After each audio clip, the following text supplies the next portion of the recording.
10,000 रुपए की तनख्वाह में कैसे अपनी इन्वेस्टमेंट जर्नी को आप स्टॉक मार्केट में भी हम ट्रेडिंग नहीं करेंगे, हम इन्वेस्टिंग करेंगे। Discipline long term investing. इसमें भी हम दिमाग नहीं लगाएंगे कि कौन सा स्टॉक खरीदना है, कौन सी कंपनी अच्छी है, कौन सी नहीं है, क्योंकि कम से कम मैं एक्सपर्ट नहीं हूं एंड मैं सजेस्ट भी नहीं करता कि आप बनने की कोशिश करें unless of course you want to make it into a career. बहुत सारे लोग हैं जिनका 2400 घंटे यही काम and you should ride on their expertise. Best example of that mutual funds. Mutual fund में एक फंड मैनेजर आपके लिए पूरी मेहनत करके ये डिसाइड करता है कि कौन सा स्टॉक खरीदना है, कितना खरीदना है, कौन सा बेचना है, कितना बेचना है, कब खरीदना है, कब बेचना है, एंड आपको बेझिझक बैठ के सिर्फ पैसिवली उसमें हर महीने पूरी शिद्दत के साथ इन्वेस्ट करना है। If you buy something called index mutual funds, जो कि बहुत जल्दी चेंज नहीं होते हैं, देन उनका कॉस्ट भी बहुत कम होता है। That means over a period of time you would have not paid a lot of money to the fund and accrued a lot to yourself. 3 index funds की बात करेंगे। एक निफ्टी 50 इंडेक्स फंड जो कि भारत की टॉप 50 कंपनीज में invest करता है, which are listed on the National Stock Exchange.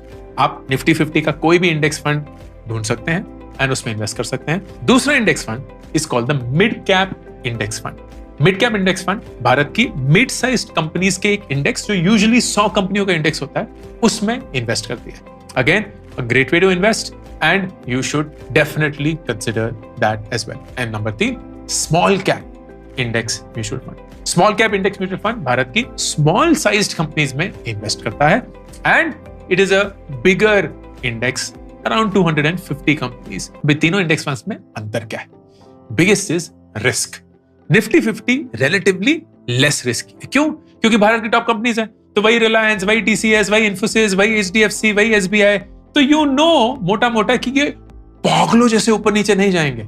So over a period of time ये आपको कंसिस्टेंट रिटर्न्स देंगे एंड इनका रिस्क या वॉलेटिलिटी जो होगी, जो आए दिन ऊपर नीचे होते रहते हैं, वो भी कम रहेगी। मिड कैप में as you can expect risk जो है वो ज्यादा है, क्योंकि ये मिड साइज कंपनीज हैं, तो कभी कोई इधर उधर हो गई, कई और इधर उधर हो गई, so you may see a lot of volatility in there, लेकिन उस वॉलेटिलिटी के चलते over a long period of time आपको स्लाइटली बेटर रिटर्न्स मिलते हैं। And then small cap, maximum risk, बहुत छोटी कंपनीज हैं, कुछ भी हो सकता है, बंद भी हो सकती हैं, फंड मैनेजर वो सब संभाल लेगा, लेकिन संभालना भी तो है ना, तो उसमें रिस्क बिल्ड इन है, काफी रिस्क है, बहुत रिस्क है।